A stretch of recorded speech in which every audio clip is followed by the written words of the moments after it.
Would you please pray with me?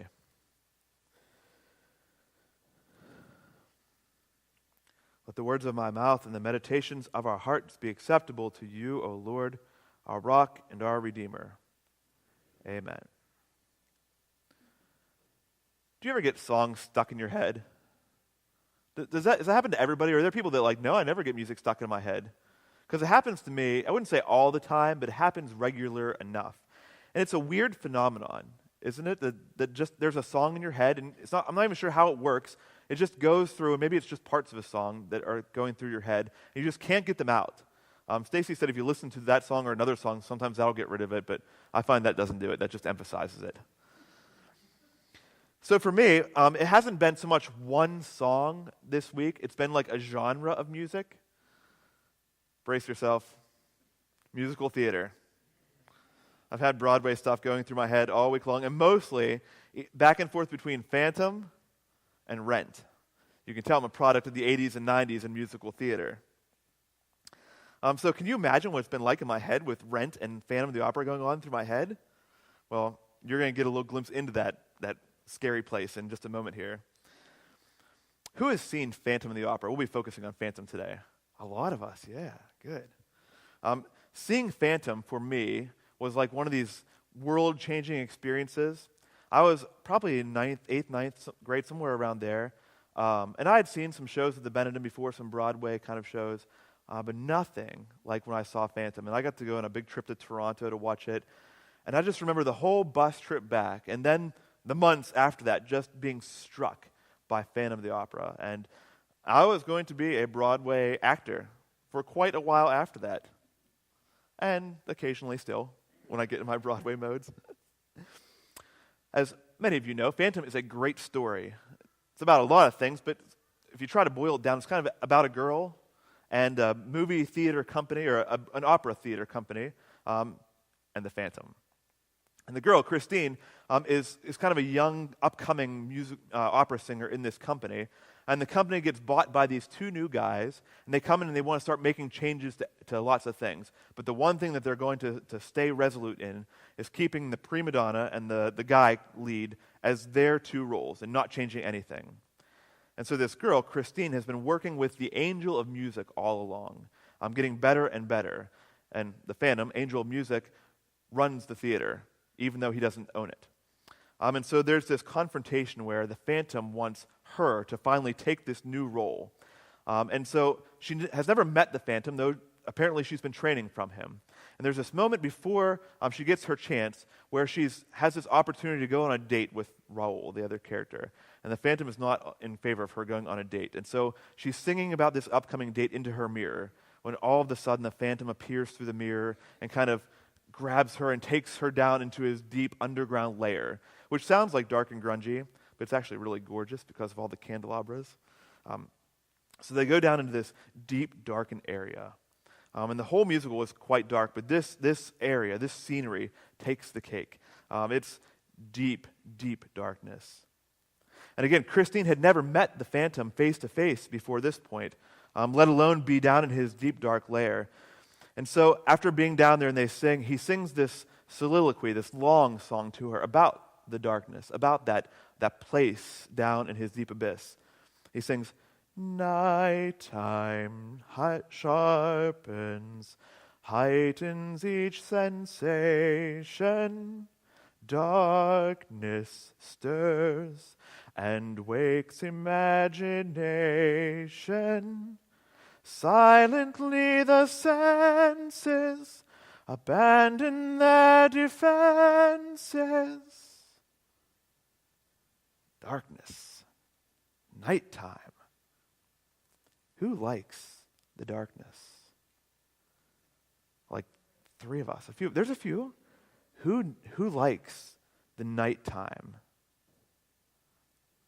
Yeah.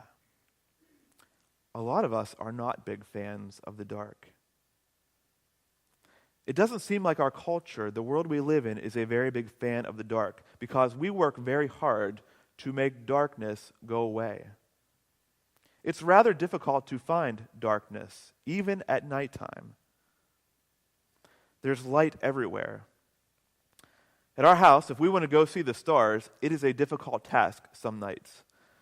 The municipal people have a big light pole right at the start of our driveway, which sounded like a good idea when we moved in there. We'll have light.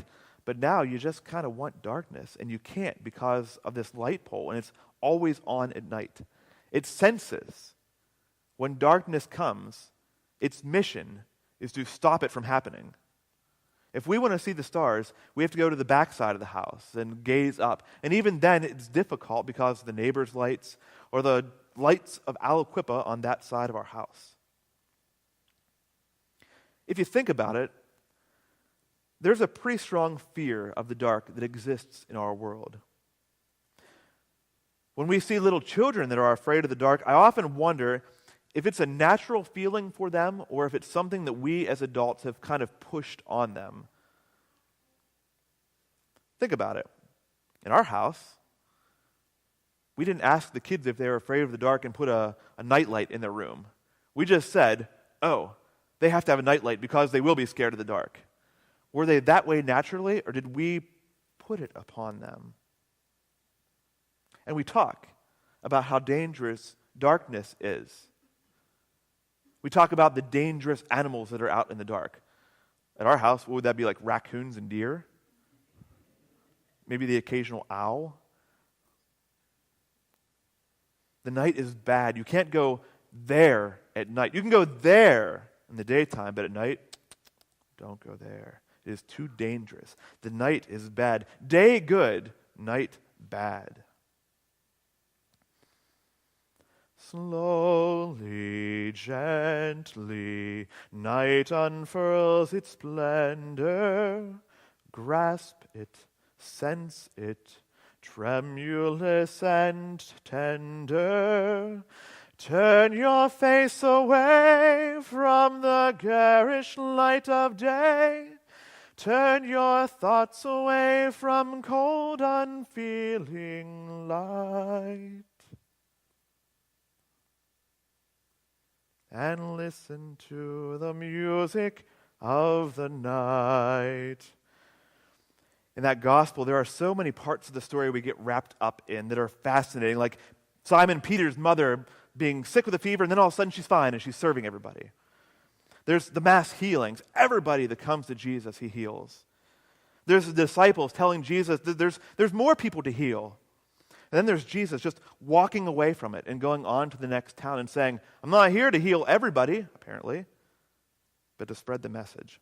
And so with all this, we miss this awesome, beautiful, sweet line in verse 35, where it says, in the morning, while it was still very dark, Jesus got up and went to a deserted place, and there he prayed. In the midst of all the craziness, people demanding on Jesus' time, heal me, fix me, even his own disciples' mother-in-law, Jesus leaves for alone time. Jesus doesn't turn on the light, he turns to the dark. And not just dark. Mark, who is as sparse as all the Gospels, as few details as possible, Mark even says that he doesn't just go to the morning darkness, he goes when it is very dark. In the extremely dark morning, Jesus goes out to the wilderness. A deserted place is what it says here, how it's translated, but that deserted place, wilderness, it's the same word, the same place where Jesus was just pulled verses before this when Satan takes him out into the wilderness to tempt him. There, Satan pulls him out. But something about that moment must have been so drawing for Jesus that now here, in the midst of people, this whirlwind of life, he chooses to go to that same place again. In the darkness, Jesus chooses to go to the wilderness and pray. Jesus chooses the darkness of the wilderness for the place of his refreshment and renewal. Today's theme is healing and renewal. That probably wasn't on the top of your head when we've been talking about darkness and nighttime. If you look around at our signs here on the wall, we've been dating each Sunday here in Epiphany, and there on the wall over there is our healing and renewed sign. The one before, you can see there's a pattern here. Every week we get to have less and less pictures. Now I'm going to say that one back there, the one for last week, out of many, one, was just a hard topic. And so you all have a pass for last week. You're okay. But this week, renewal, healing and renewal, you do not have a pass. Post on our wall. I've been waiting all Epiphany to say that for your Facebook. Post your pictures on our wall. The literal one over there and our Facebook one. But be in conversation, be in discussion, healed and renewed. It has been my experience that we have it all wrong. It isn't the places of light, the places of happiness and everything going perfectly where healing and renewal happens. At least that's not been the way it has been in my life. Rather, it has been the darkness, in the wilderness, at nighttime. It's in the places of reflection and prayer and struggle that we find ourselves made anew, healed, renewed. It is in the places of darkness that we find God most clearly being God. So this week, I hope that you will consider the realities of light and darkness in your world. Think about the light and darkness and think about healing and renewal and how they happen. Post pictures of where that happens on that wall or on the Facebook wall, or talk about it with your families. Interact with these sermons. Don't just let it end here after it's over. Go on. Talk about it. I hope that you will see the beauty of darkness, the music of the night.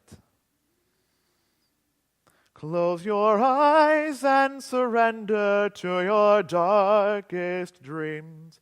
Purge your thoughts of the life you knew before. Close your eyes, let your spirit start to soar. And you'll live as you've never lived before. Amen.